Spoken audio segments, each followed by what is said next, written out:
welcome. We are about to start.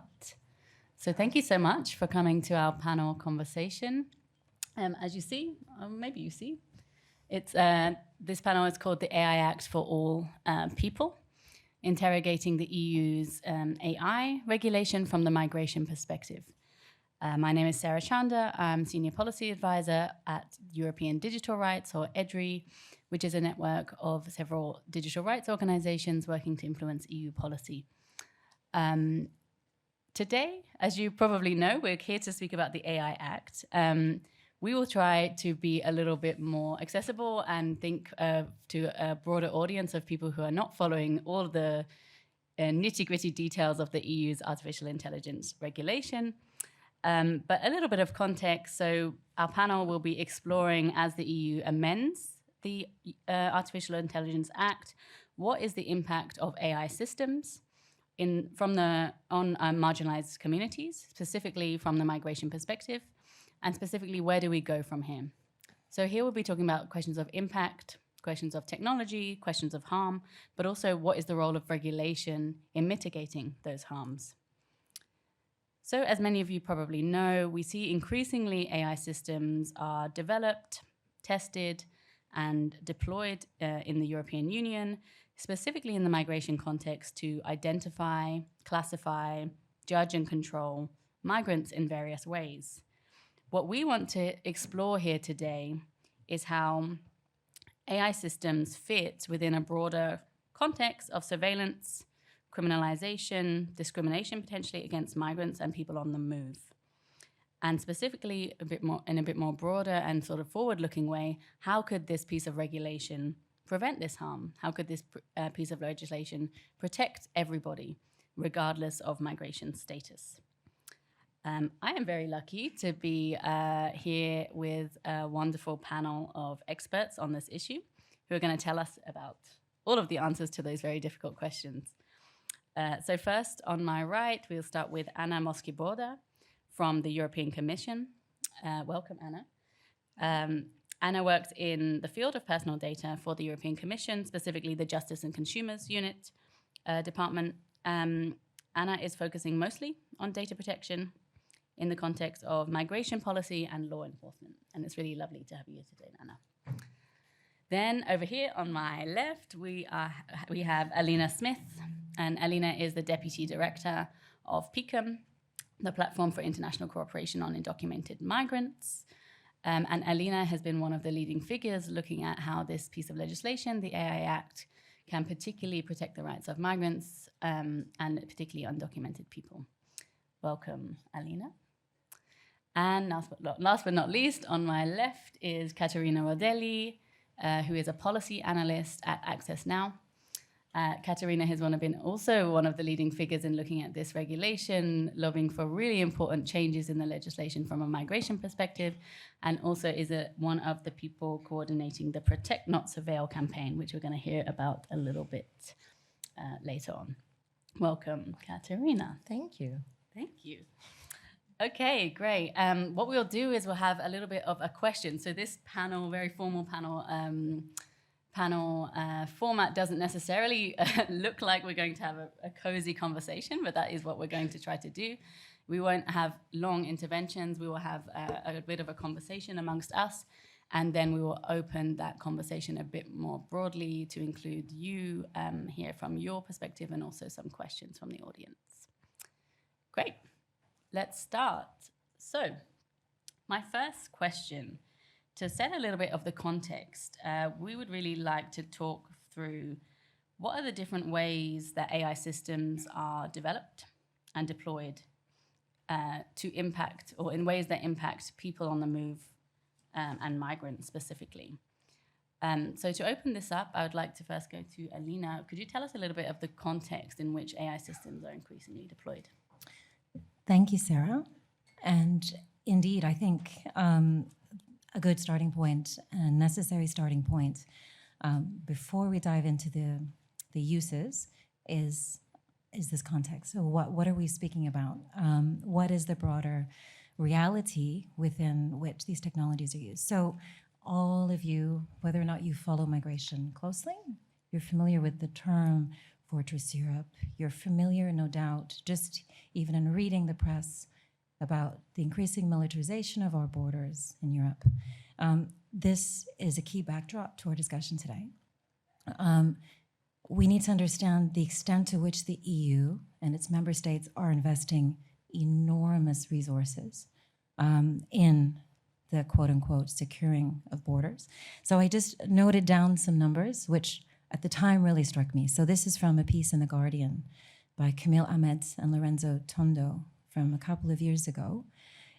So in the context of what was happening around the Belarusian border, Poland invested 350 million in the creation of a wall, including cameras and motion sensors for the securitization of its borders.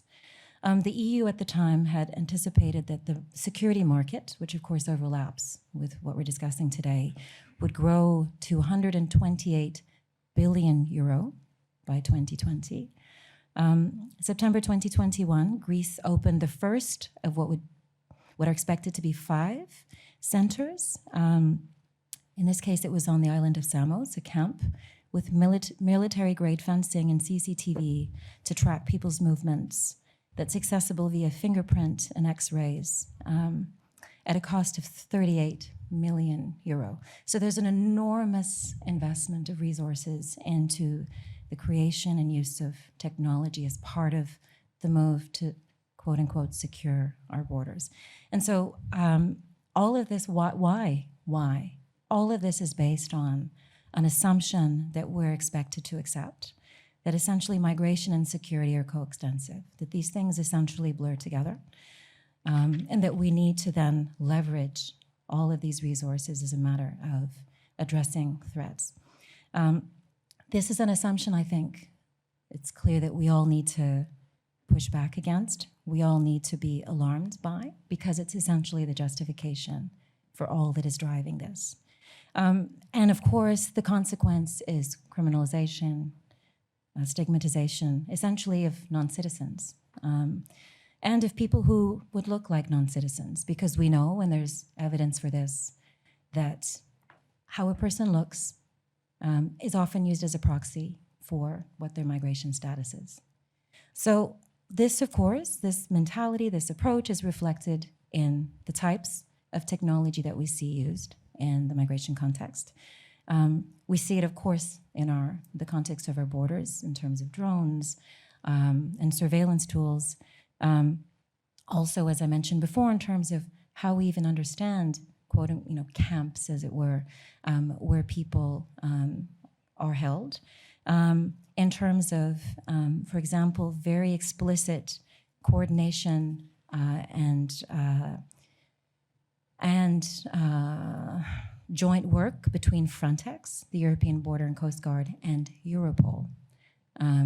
For example, there's a project called PEDRA, the process, sorry for the P's that are a little bit punctuated here, processing, and there's a lot of them, processing of personal data for risk analysis. We'll hear more about automated risk assessments later, but this is a project that was launched, a joint project between Europol and Frontex way back in 2016, first in Italy and then rolled out elsewhere, that the Frontex promoted as a milestone in the EU's fight against irregular migration and cross-border crime. Again, as if those two things are coextensive. And what does it mean? It means that there is massive collection of data of newly arrived people that is shared systematically between Frontex and Europol. Between 2016 and 2021, the personal data of more than 11,000 people was shared between Frontex and Europol.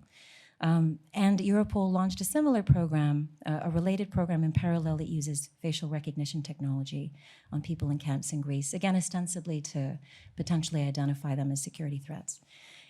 We also see it beyond this kind of border context in the context of even migration procedures, applications for being able to enter the country or remain in the country on different grounds. We see it in the context of policing and the use of handheld devices by law enforcement to be able to identify on the spot because of massive interconnected databases, whether the person they have stopped might be present irregularly. And so all of this is built on a bedrock of discriminatory assumptions and entrenched profiling.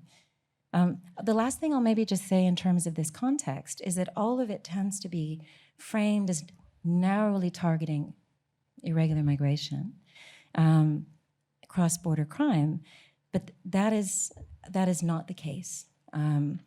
So we'll hear a little bit more later maybe about the migration databases that the EU already has and the ones that it's currently developing, and a central database overlaying all of this with a capacity of 300 million records. Essentially, every non-citizen with an administrative connection with the EU would have their personal data in there as part of the EU's efforts to address irregular migration and criminal and crime. That's a wide net. That's a very wide net.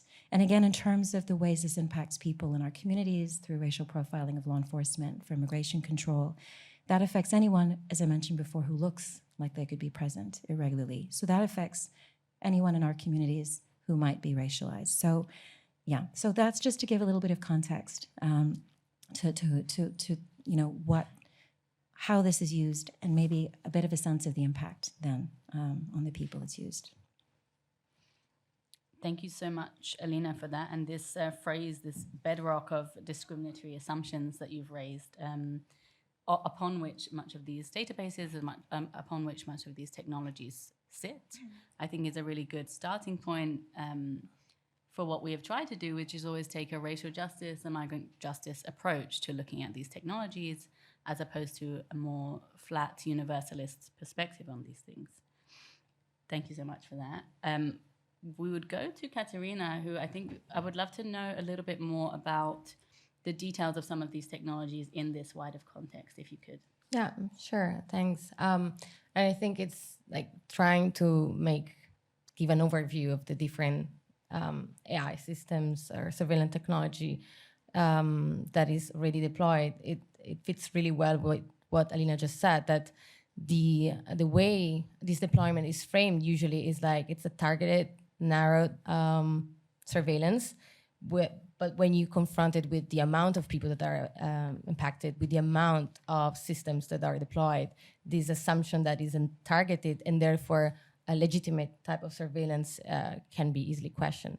So when we, there are many type and different type of AI systems already deployed. I think we could try to divide them in 3 different categories or groups. The first one is type of systems that are used for generalized surveillance at the borders. So systems that are used to monitoring border crossing, that are usually used by border guards or law enforcement authorities to monitor if there are irregular crossings happening. Again, this has to be put into the context that at the moment, the European Union has scarce legal pathways. So many of the people that are seeking refuge or that do not have the means to arrive to the European Union in an irregular ways will have to do it through these irregular pathways. So types of systems that are used are drones that are used to scan the borders, are augmented reality systems to enhance the capacity of border guards to monitor border crossing areas such as forests during the night. We have unpiloted vehicles such as, again, drones. And again, these type of systems is it working?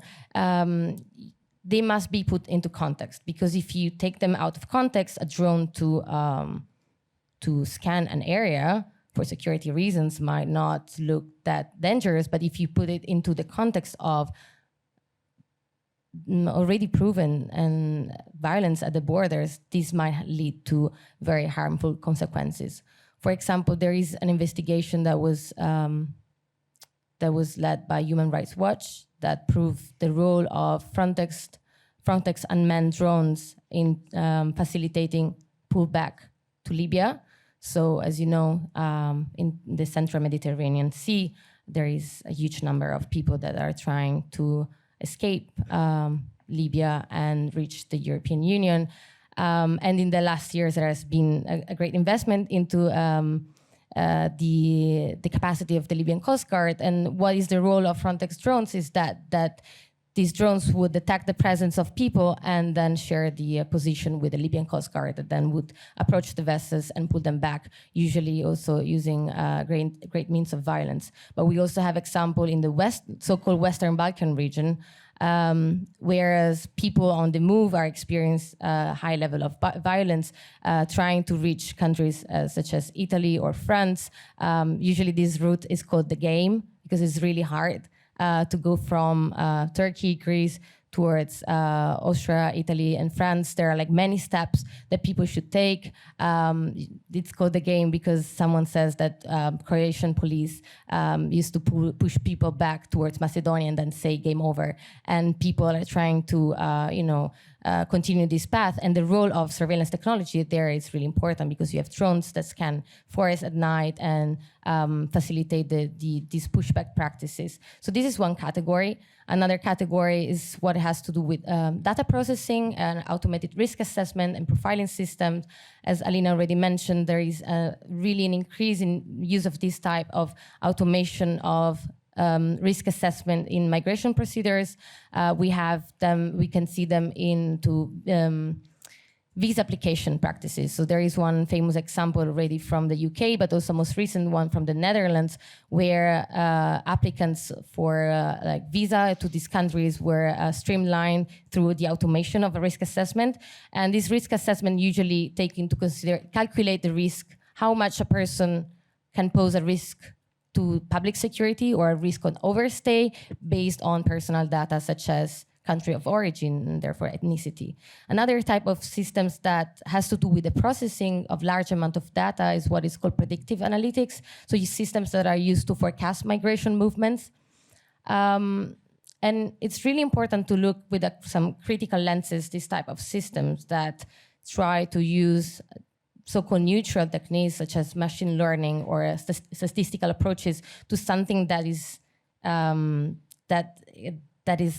human movement, so it cannot be understood through statistical lenses, and try to produce predictions on what kind of people are coming to the European Union, through which routes.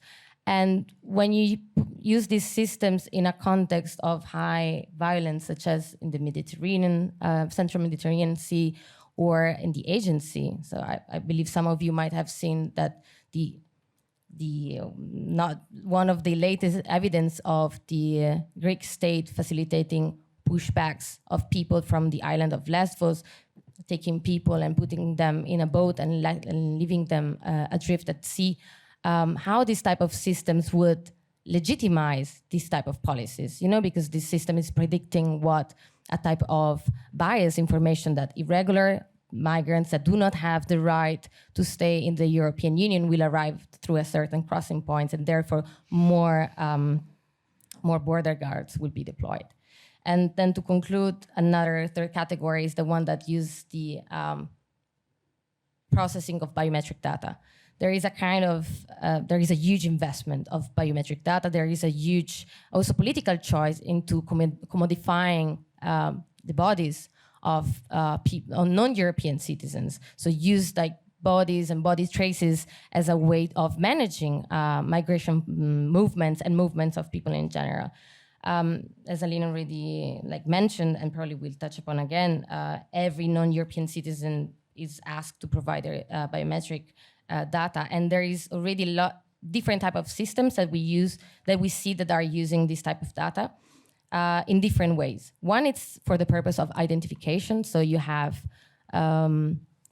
handheld devices that are used to, stopping people that might look as a person with an irregular migration status. So stopping people and scanning fingerprints and check if the assumption that this person is with an irregular migration status is actually true or not. There is what is called in the Artificial Intelligence Act jargon, remote biometric identification systems. So systems that are used in remote to identify people at a distance. And we already have evidence of these systems used to identify people, for example, that are disembarking after a search and rescue operation, disembarking at ports in southern Italy.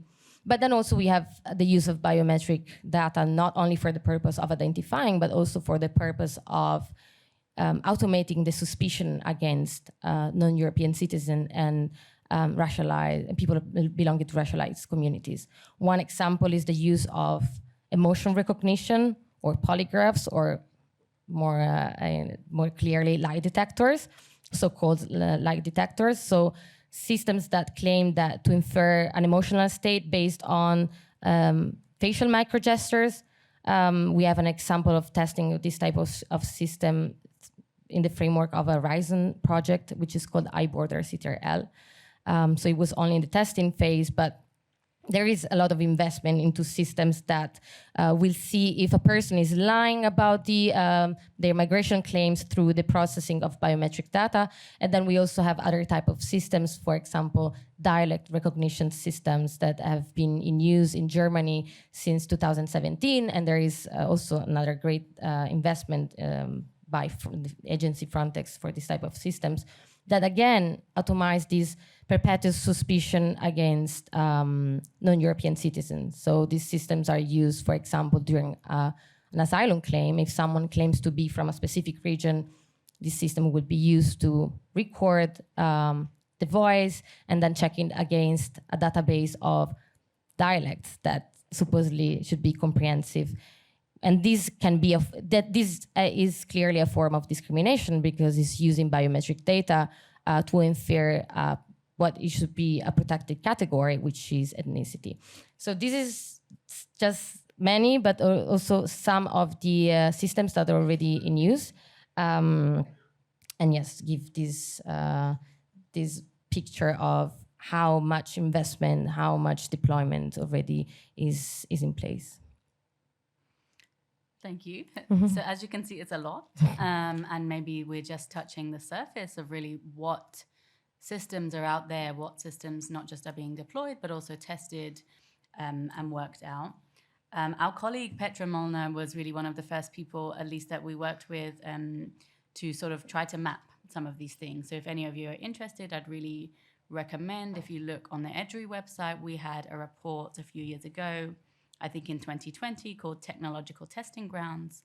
And that looked into this very contextualized view of what some of these technologies are, how they fit into this broader context of criminalization, surveillance, and discrimination, and really how could we address those things, always taking this political viewpoint. Petra calls this, this long list of systems that Alyna and Caterina pointed to, Petra likes to call them this sort of ecosystem of surveillance technology. Other people, I like to call it like a toolbox of racialized surveillance. Essentially what we're talking about is the proliferation of more and more technologies to identify people, to assess them, to assess their risk, and to also find ways to control them. What I think the additional part of this is that what Alyna linked to is much of these are based on sort of interoperable databases. So applying these technologies to a broader and broader set of systems at the EU level and national level to collect information against certain types of people.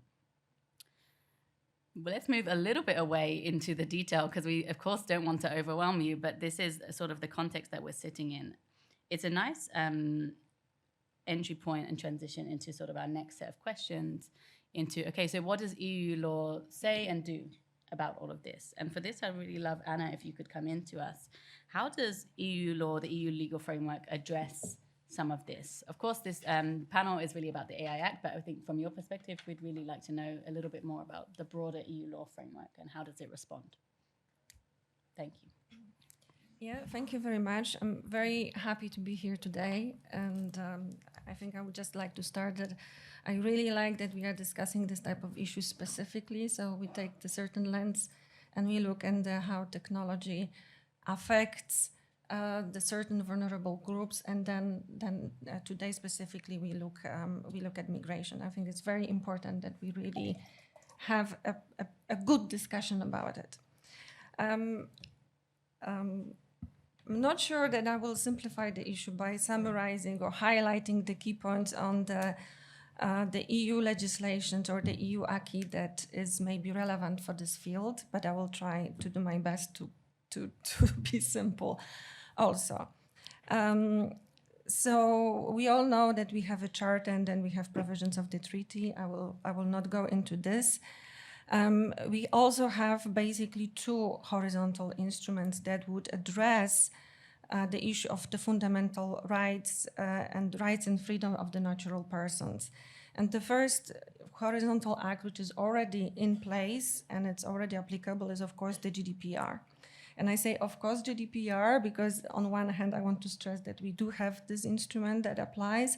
On the other hand, I want to say that, of course, it's GDPR. It's not a law enforcement directive, because we are here talking about the field, which is not a criminal field. So I think this is, for me at least, this is very clear. Even if during any procedure regarding the border controls, one come across with the information about the criminal act, it does not mean that collecting that information is undertaking any, let's say, the steps regarding the investigations, prosecutions, and so on of the criminal investigations. Therefore, GDPR applies. That's my starting point. And then the act that we hopefully will have soon in the future is the AI Act.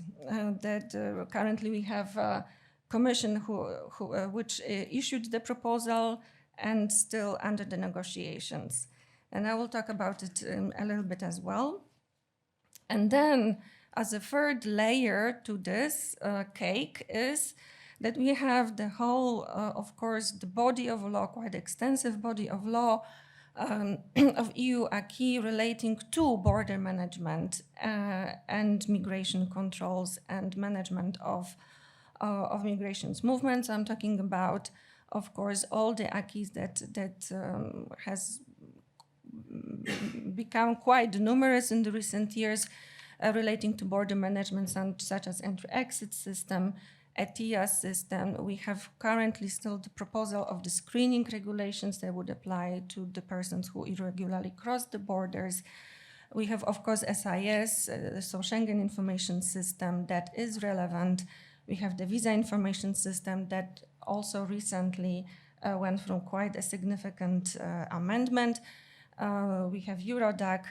And on top of that, of course, I say again, of course, in a way, because I also find it quite relevant, we have interoperability. So the regulations that provide a certain layer and comparison of the identity data between all those systems that I just mentioned.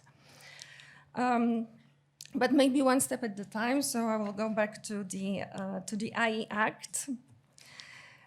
So nearly 2 years for the proposal, and what the Commission has proposed originally was to have a risk-based approach to the systems, to artificial intelligence systems. The risk-based approach meaning that there are certain types of risks that we do not want to accept, and those systems representing those risks would be basically prohibited. And that would be relating to subliminal technologies, so the technologies that distort behavior to affect behavior, which may result in the harm to the natural persons.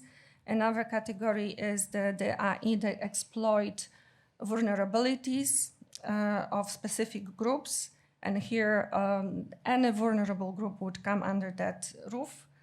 Then we have the social scoring by public authorities. That was the Commission proposal, and which was mentioned already today, the remote biometric identification system. So we have the proposal prohibits real-life remote biometric identification system for law enforcement with certain exceptions. So the law enforcement, I mean the criminal law enforcement, again, just to make a difference with the migration. And as a second layer to this, we have the AI systems which were considered to be high-risk systems. So these are not prohibited upfront, these are allowed. Those systems, however, need to meet certain criteria, certain conditions provided by the future regulations. There is a number of those high-risk systems recognized in the annex to the proposal, so-called Annex 3. And the part of that annex deals specifically with the systems related to migration. So again, not all AI in migration is considered to be high risk, but only those AI in migrations that falls under the category related, enlisted in the annex. And there would be polygraphs and similar tools that also detect emotional state of natural persons. The AI systems that are intended to use by public authorities to assess risks of the natural persons relating to the security, irregular migration risks, all the health risks. There would be AI system intended to be used by competent public authorities for the verifications or the authenticity of the travel documents. And the AI systems intended to assist public authorities in the examinations of the applications for instance, visa, asylum, residence permits, and so on, with regards to eligibility for those processes. So this is it. So this is what the Commission has proposed as the high-risk system. So the system that needs to fulfill certain additional requirement before those systems can be put on the market and actually use. And those requirements would relate to the obligations to adopt certain risk management in order to monitor the risks and address the risks that arise while using those systems, relating to training, to validation, to testing of those systems, relations to the technical documentations that needs to be provided for those systems, record keeping, and so on. So that's how the AI Act addresses specifically the issue of the migration. And now, I would also like to make a certain link between the AI Act and GDPR, which I've mentioned before. So the both acts, I mean, if the AI Act is adopted, the both acts will also apply in the context of processing of the personal data. So the AI Act might also apply in the context where we do not deal with the processing of personal data. So that's one thing to note. But also in the context when we deal with the processing of personal data. And the AI Act has a certain, let's say that this feature that it tries to actually implement a certain fundamental rights considerations into, but it is essentially a regulation in its character, which is a sort of a market regulation. So voila, these are the conditions for you to provide AI. But in order to provide AI, you have to integrate those fundamental rights consideration in it for this to be for this to be admitted.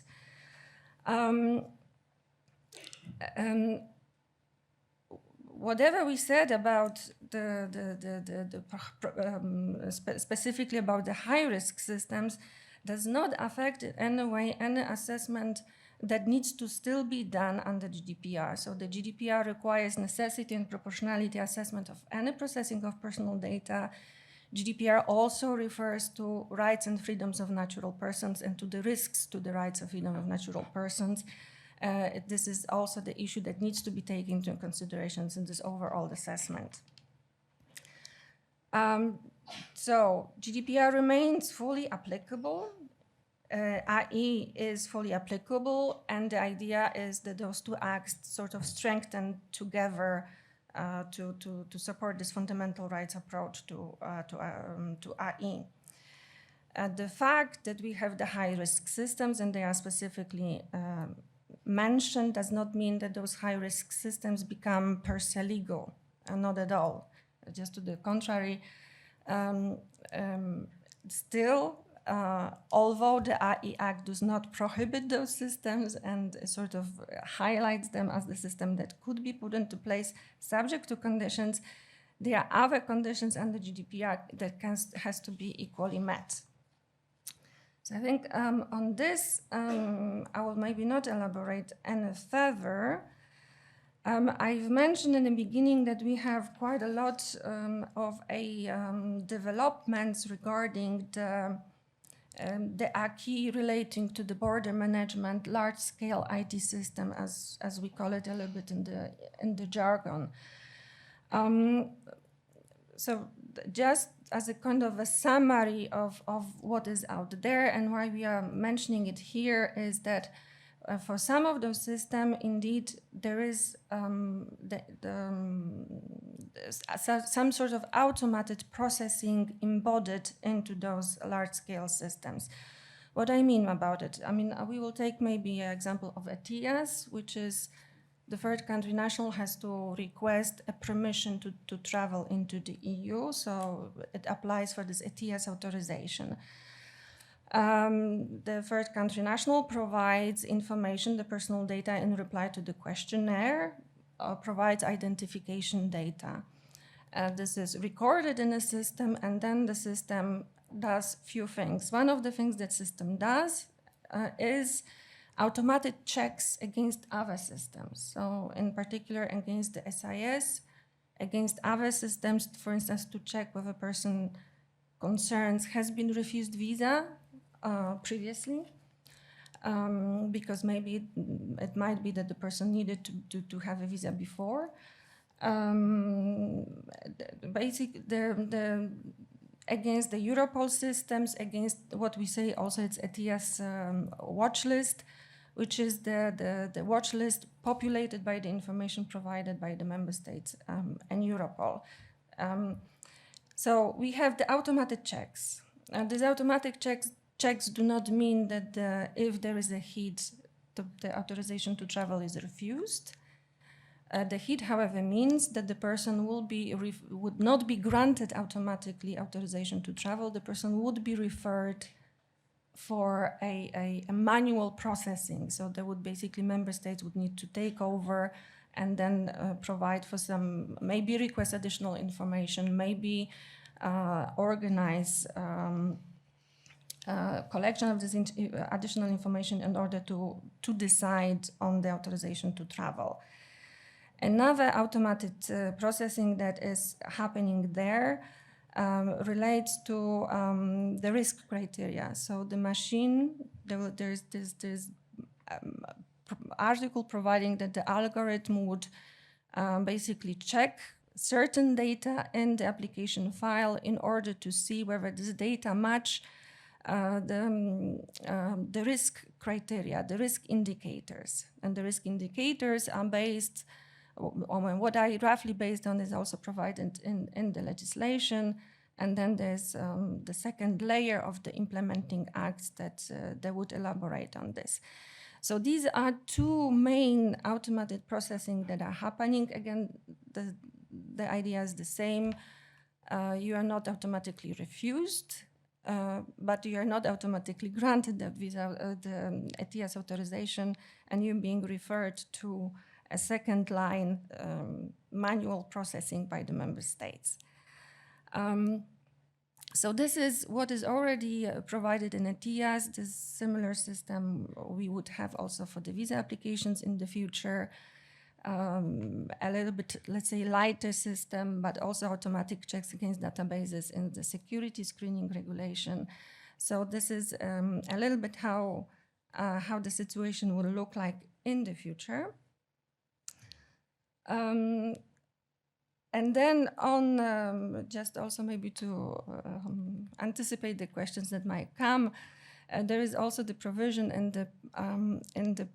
the IE proposal that all those systems and this processing that is provided in those systems, as long as they come into application and into force before the IE Act actually kicks in, will not be subject to the requirements of the IE Act until the moment that those systems are significantly upgraded, significantly changed.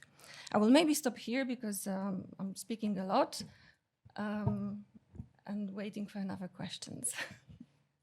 Thank you so much, Anna. And I already think we can pick out some. It's super useful to have also that detail explained by you, even for me who's spending all my time looking at these things. So thank you for that. maybe just to make a connection between what you just said also and a point previously by Alyna, that, maybe also in the system design, there is, again, embedding this assumption between a link between criminality and migration, even though we acknowledge there are different legal frameworks for criminal data protection and all things that are not criminal data protection. In the design of these systems, interconnecting the automated processing of this data, you then see the link between migration and crime, in the sense that in the ETIAS, automated checks go first against, or they go against Europol. So there is also then maybe a link between how the systems are designed and connected with each other, such that Europol, which is criminal database, is checked when visa applications by third country nationals are entered. Just to say that we can go a little bit more into the detail, but it was really good to have that framework. I would like to now move in terms to Alyna again in terms of the AI Act. So we've heard a little bit about in terms of the broader EU framework. We've heard a little bit in terms of also how the AI Act in the Commission proposal seeks to address some of this stuff. Could you open us up in terms of, okay, so what is happening in terms of the AI Act, but also like why the AI Act? We had the data protection, we have data protection regulation.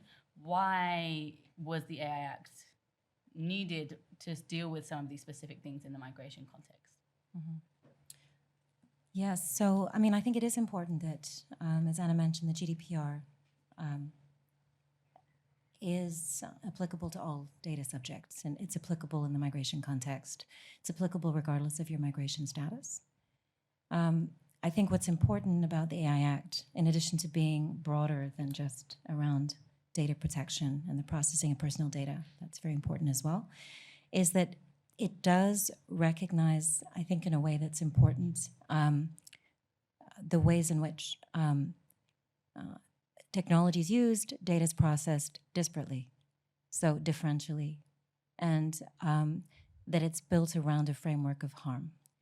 And the nature of the harm that could potentially be anticipated by certain uses, and that those harms can be different depending on against whom the data is used. I think that's, in the context of migration, that's very, very important.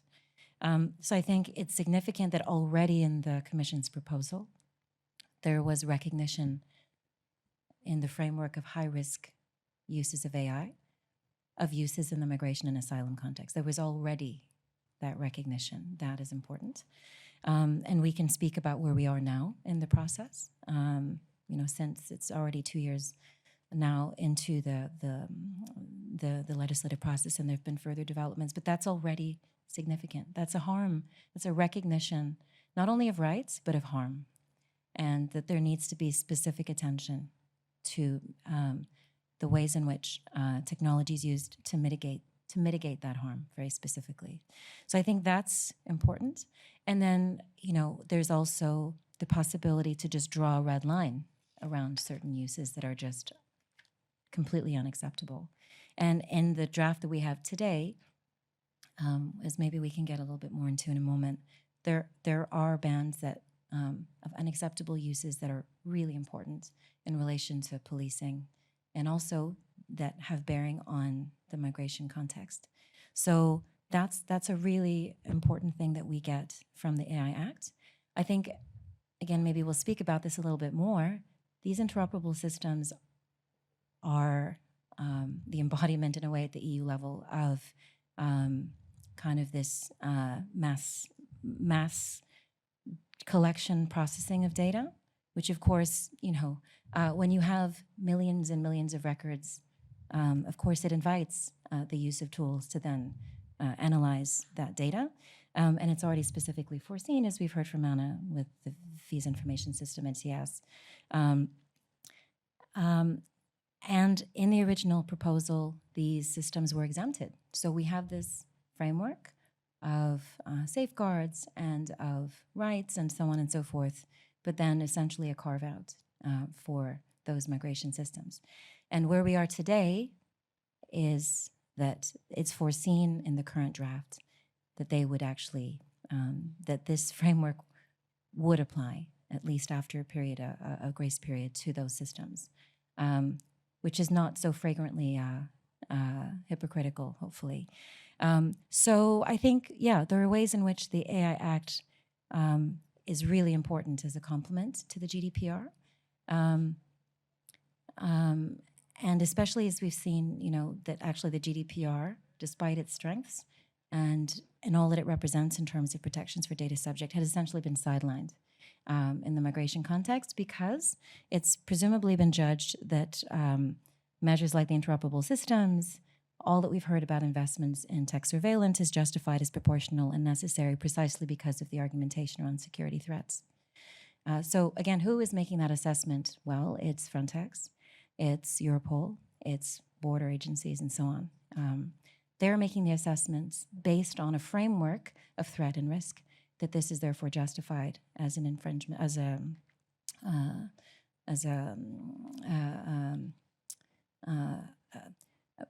as measures to essentially bypass or not prioritize fundamental rights. Maybe just to say briefly about those systems, like when, my parents next year come to visit me from Canada, they'll have to apply to ETS. Their database, their application their data will be checked against, as we heard, these various databases. Another one is ECRIS TCN. So that is an explicitly criminal law database of any third country national with a criminal record. So again, anyone coming, to attend a wedding or to visit family members is de facto checked against criminal databases and has their data shared, or at least available to law enforcement authorities. So again, it kind of entrenches this default setting of risk assessment. So yeah, I think the AI Act really provides a very, very important and necessary measure to help us to address in a more targeted and nuanced way, with a harm-based framework, the ways that tech is used in the migration setting. Thank you so much, Alyna. And yeah, it's also just for us a very big, flawed, potentially proposal in some sense, but then also, as you said, an opportunity to address some of those gaps and, as you said, complement the existing data protection frameworks. Now, Caterina, I'm going to be a little bit cruel and ask you 2 questions instead of 1, because I know you can answer them. The first question would be, again, following on from Alyna, how does the AI Act address some of these things and how does it not? Particularly in terms of the harms that you mentioned and also the systems that you mentioned. But also specifically, what do we want? Like, what does civil society, and by civil society here, I mean increasing and growing coalition of both migrants' rights and digital rights organizations, what are we asking for? Could you tell us that?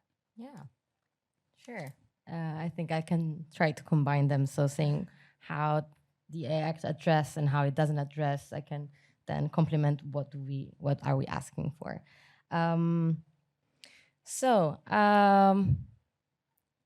So as Anna was explaining before, migration is already recognized as one of the high-risk areas where AI systems are deployed. And therefore, again, if you're not familiar with the AI Act, if an AI systems is classified as high risk, that would mean like certain obligation and transparency, accountability obligation would apply.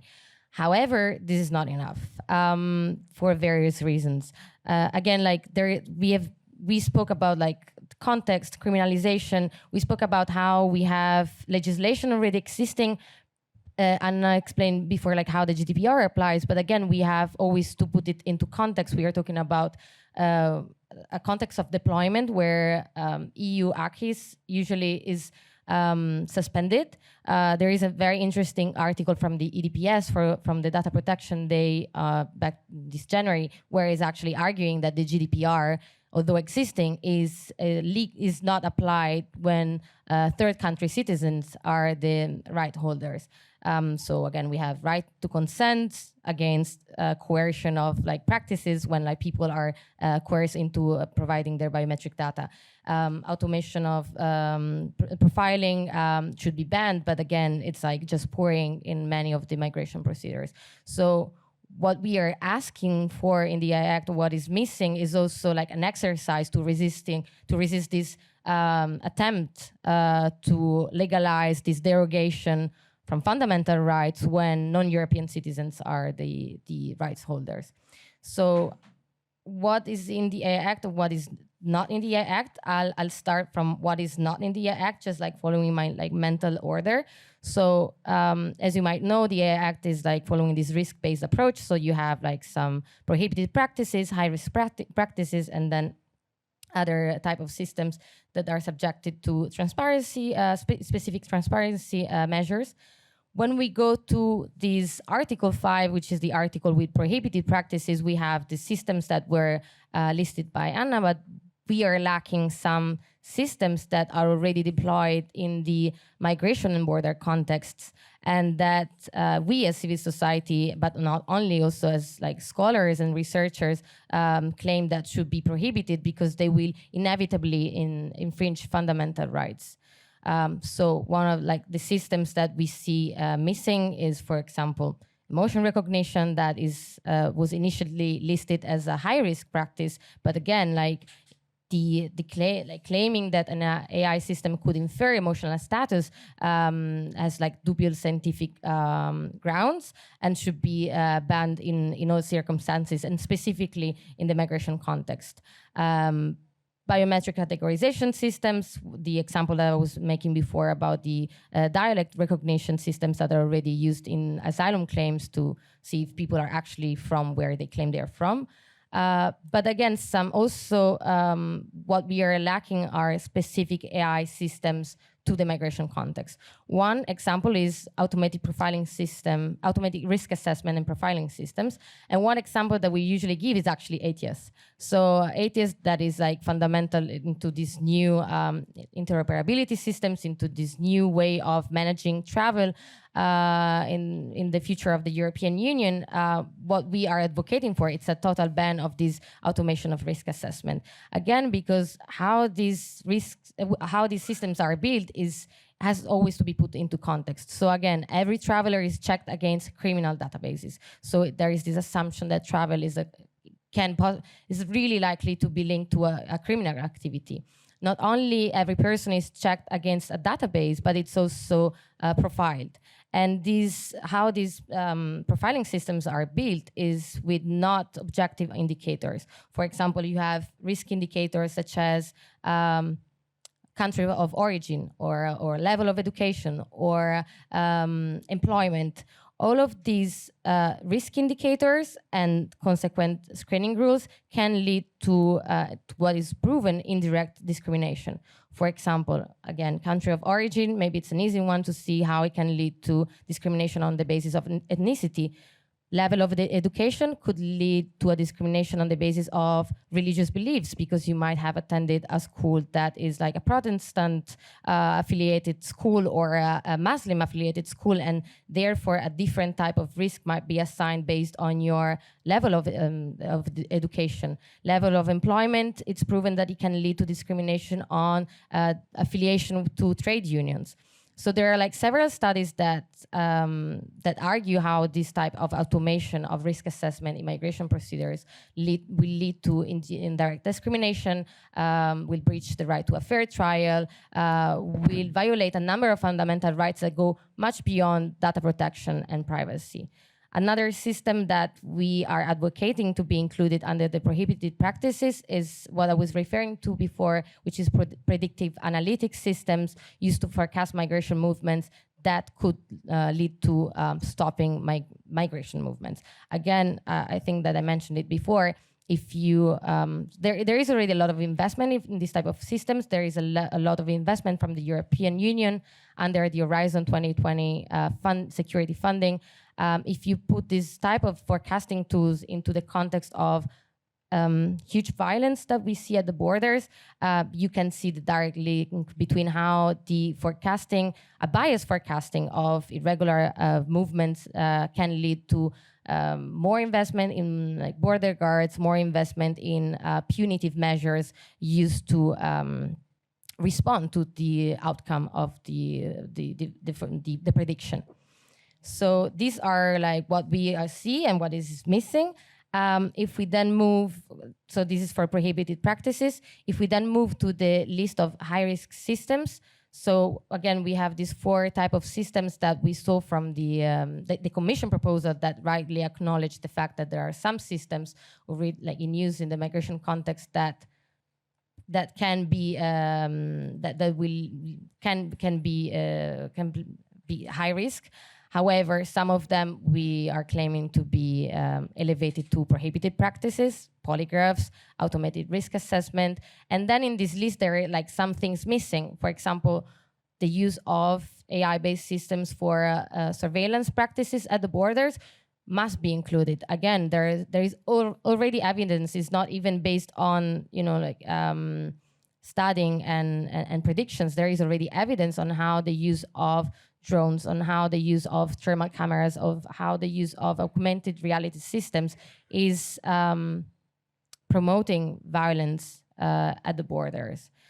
So this is one of the elements that we are advocating to be added into the list, because again, in principle, these systems are not bad, but depending on the context of use, and this is very a key point in the AI Act. We are looking at AI systems and how they are deployed, how they are used. Another type of system which is missing is every type of AI systems that lead to the processing of biometric data for identification.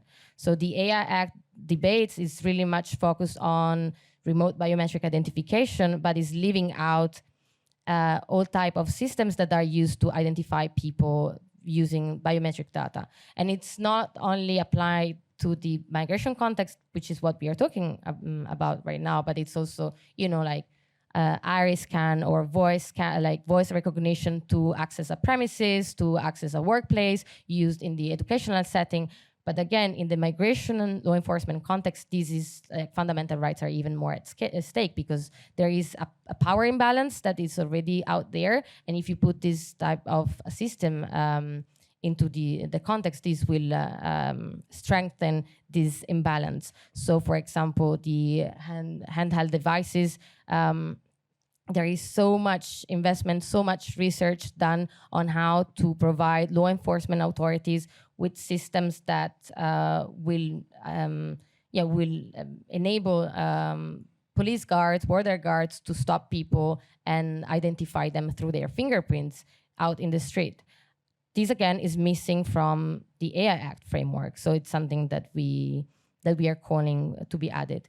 And then last but not least, Alyna already touched upon the migration databases, so like the massive amount of data that is stored for every third country national, biographic or biometric data. And there is this very interesting article within the AI Act, which again proves this attempt to normalize derogation from fundamental rights when non-European citizens are concerned, which is basically exempting EU migration databases from the scope of the AI Act. The thing is really concerning because the amount of people that will be affected, but also because every of these migration databases already have or will involve one of the practices that is regulated under the AI Act. So every of these databases either has the automation of risk assessment, has the processing of biometric data, the processing of large amount of data to forecast migration movements. And all of these systems, according to the original proposal, would be exempted. So what we were asking was a complete, deletion of this, but now we got from the Parliament text a 4 years grace period that Alyna mentioned before. So these are, in short, what is there, what is not there, and what we are asking for. Thank you so much. And it's really not easy to summarize what we're asking for, because as both speakers have said, it's about a really difficult framework to reflect the really structural imbalances that we see about the use of technology in migration context. In short, what we're asking for, more complete bans of systems used in migration context, a comprehensive list of high-risk systems in migration context, and for all EU AI systems to be covered specifically, not excluded from this piece of legislation. One thing that I think is important to mention is that we're really a growing group of civil society calling for these changes and calling for just generally a more sort of justice-based approach to migration policy, especially how technology are used for it. And Alyna, Caterina, and many others are doing great work in the Protect Not Surveil campaign, and would really encourage you to have a look at that. The last point of this is, okay, what's going to happen next? Where are the status of the political deliberations, especially if people in the room would like to follow and be engaged? So for Anna, would you really mind to just give us a super short idea of where the deliberations are now and what will happen in the next, especially few months? Yes, I think that some of those deliberations and results of it were already mentioned. But yes, so the IE Act is now in the negotiations between the co-legislators. So we have already a general approach of the Council adopted in December last year. Quite recently, we have a report from LIBE with the amendments proposed, and the report will be voted in June by the plenary. In terms of the main, let's say, positions, and again, I'm not going to be comprehensive. I apologize for it in advance. But indeed, so the European Parliament in its compromise amendment proposed to extend the categories of list of the systems that should be prohibited. So as we heard, systems that are based on biometric categorizations, based on inferred attributes of the person's concerns. Social scoring should, according to Parliament, be prohibited when used also by the private parties. A risks assessment on persons, so in particular regarding in the context of the criminal, so offending, reoffending. The Parliament also proposed to expand the facial recognition through untargeted scarpling and the facial images. So basically, to any system that creates and expands the facial recognition through scrapping of the social networks should be also banned, and the system that infer emotions on persons, including in the area of migration. And the Parliament also expands the list of the high-risk systems, so that the biometric identification is included in the list of the high risks, system that leads to inferring emotions as well. The high-risk systems that I've mentioned before in the context of migrations are still there. I mean, they remain the high-risk systems. But what we see is that we have some additions, like the border surveillance system for the purposes of detecting, recognizing, identifying the persons, and the system that would lead to predicting the migration traits.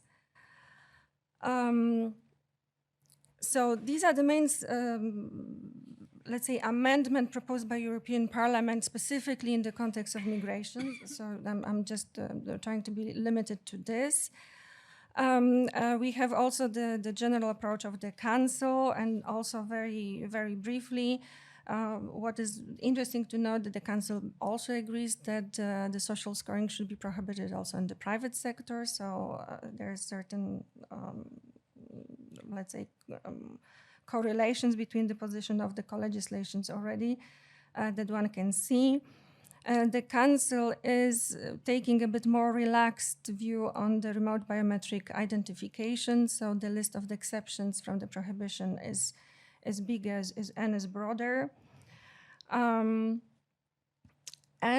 specifically on the high risk in the context of the migration area, the Council have not taken a stand that it should be a high-risk verifications of the authenticity of the travel documents.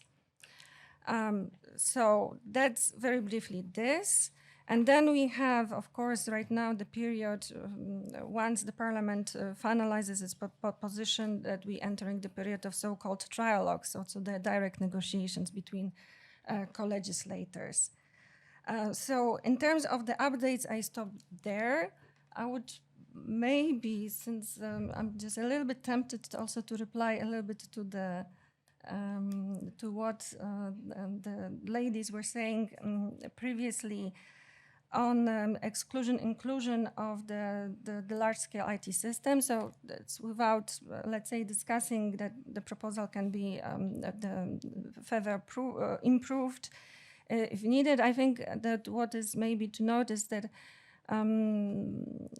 one of the reasons behind exclusions of the large IT systems were not so much philosophical or so much sinister, but more pragmatical. So all those systems were already legislated and adopted before. And one thing that is maybe also interesting to note, and it will bring me to a sort of a bigger point, what is in those systems is those systems are regulated. I mean, so the systems provides which data compared to which data, what kind of alerts are searched, and so on and so forth. In terms, so what I'm trying to say, there's a certain, quite a degree of the detailed in the regulations already provided by the legislative framework. Which is also to say that, I mean, of course, there is a margin of maneuver how this is all going to be implemented in the end of the technology, but this margin of maneuver is reduced by the details that are already provided in the legislations. And the last thing, maybe, if I may be a little bit of the devil's advocate, is on the IE specifically, that we heard that, of course, there are certain risks relating to how the authorities are treating migrants crossing illegally the borders, what happens. I'm just also thinking, should we think here in the context of regulating technology, which is the IE Act approach, or is it really a context of how do we regulate and make accountable our institutions, the public authorities, who actually are the one who might actually apply the coercion in reply to things they see, the crossing of the borders. So that's food for thought. Thank you so much, Anna. So we are 5 minutes away from lunch. I would like to see roughly if anyone has a question. We have one there and one there. Perfect, because that's what I wanted, to do 2 questions. So you fall into my master plan. First one, we go to you. And please make it short and a question. And then we will do our best to respond before lunch. Go ahead. Yeah, thank you very much. Gianclaudio Malgeri, Brussels Privacy Hub and Leiden University. I was extremely interested by the topic, of course. I wanted just to ask, what do you think, because actually, what do you think about the silence of the law in mentioning migrants? Because actually, GDPR, when mentioning vulnerable people or in general, never mentioned migrants. The AI Act, Anna was mentioning vulnerability as a blacklist. But the Commission proposal was just exploitation of vulnerability, so nature, disability. And now, thanks to the Parliament, we have also an extended view on vulnerability. Usually these people don't have a right. If you say, yeah, there's fundamental right impact assessment, but they don't have a right to be accessed here. So even when you do the balancing, it's difficult to say that there is a higher risk for their right because they don't have a right to access. So do you think there should be an explicit sui generis regulation for them, or at least a mentioning, or we can, from the principles, infer a protection for migrants? Thank you. Thank you so much. And we take the second question too, all together. Working. Hi. My name is Mark Bracco. I work with the Future of Life Institute. Thank you for the panel. And my question goes to Caterina about enforcement. I used to work for the Dutch government on visa and consular issues and left the Dutch Foreign Service partially because of the scandal that you mentioned around visa profiling. And I was wondering, what you see now in the Dutch context is huge political pressure on the Data Protection Authority to sort of change course and to accept the practices that they use. And I think we've seen that with GDPR generally. And what I was wondering is, with the AI Act, if you have all these protections and if we get more protections for migrants, what ways do you see for Europe to enforce those protections for migrants? And do you think that could we learn lessons from GDPR to boost these protections in the AI Act? Great, thank you so much. We will very, very, very briefly answer these questions. So what I would propose is that to the first question, so what do we think about the silence on the actual word migrants or migration, well, migrants specifically, and do we need this sui generis or explicit law? I will go to Alyna and also Anna. And then for the second question, we'll go to Caterina. Alyna. I will be really brief. Maybe others will have more guidance on that on the panel.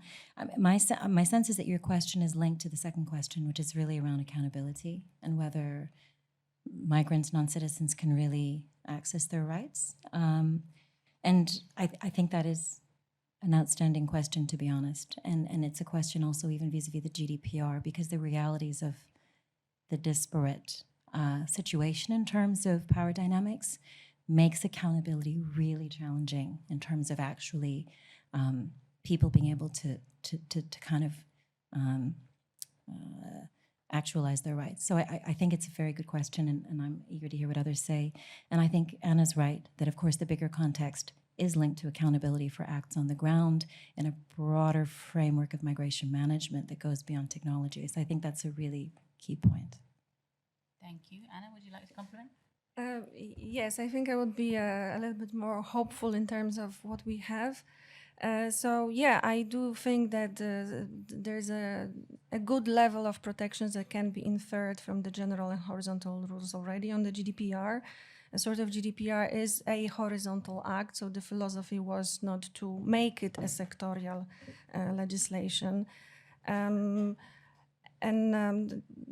Not sure whether we should have something on top, specifically on migrants.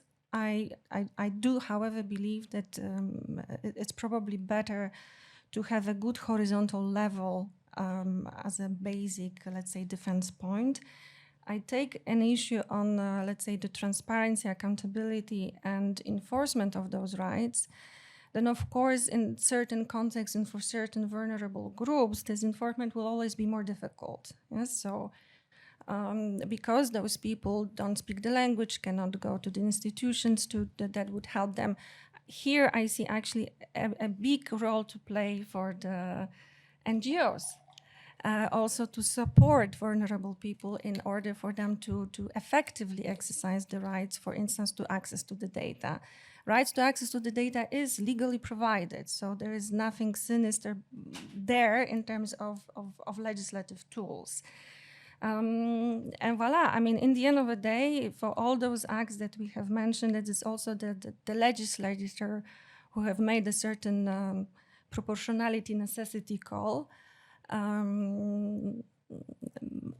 And I think there is now also a big opportunity for us to try to make it work, also with the help of the NGOs. Thank you so much, Anna. And I'll be cheeky and add my 2 cents there, which is that I don't think we need a specific law. We need the laws that we have to recognize that there is a specific power imbalance, and that specific power imbalance might require certain specific solutions to them, including certain bans where we know harm is being addressed, like the ones Caterina has mentioned, AI potentially used for pushbacks, and also ultimately fundamentally discriminatory risk assessment systems. In 1 minute, Caterina, what do we think about enforcement, and specifically if we have more protection in these legislations, how do we think we can enforce that? Yeah, I mean, I think we already I think the 2 questions were linked, so we already kind of replied. I mean, like, to actually make this law usable. We need more transparency. We need to know when systems are used. We need to have a right to redress. As Anna was saying, it's important also that public interest organizations, NGOs, are empowered to, like advocate for like this type of violences that are happening. So transparency, accountability, redress mechanism that also like empowering the individual and the civil society organizations, but then also linked to your question mark, and maybe to conclude, it's again, this regulation is about the use of certain systems. So in certain cases, such as the migration and border context, we always have to go back to is the framework. So visa policies will remain discriminatory. The automation will make them more discriminatory. But to enforce the AI Act, this should go hand in hand with other movements to resist the discriminatory nature of European migration policies, the lack of social justice for people that are put in a vulnerable situation but are not vulnerable per se, and collaborate, as we are doing with the Protect Not Surveil campaign. We are a digital rights organization, we are migrants rights organization, human rights organization, different type of contexts, because the actual enforcement will only happen if we put all these pieces together. So, yeah. And that's a beautiful ending, I think. Thank you so much, everybody, for listening. Thank you so much to, great. Caterina, to Alyna, and to Anna for this very detailed but also highly political, very thorough conversation. And we'll close there. No human is illegal. Yeah, and thank you, Sarah.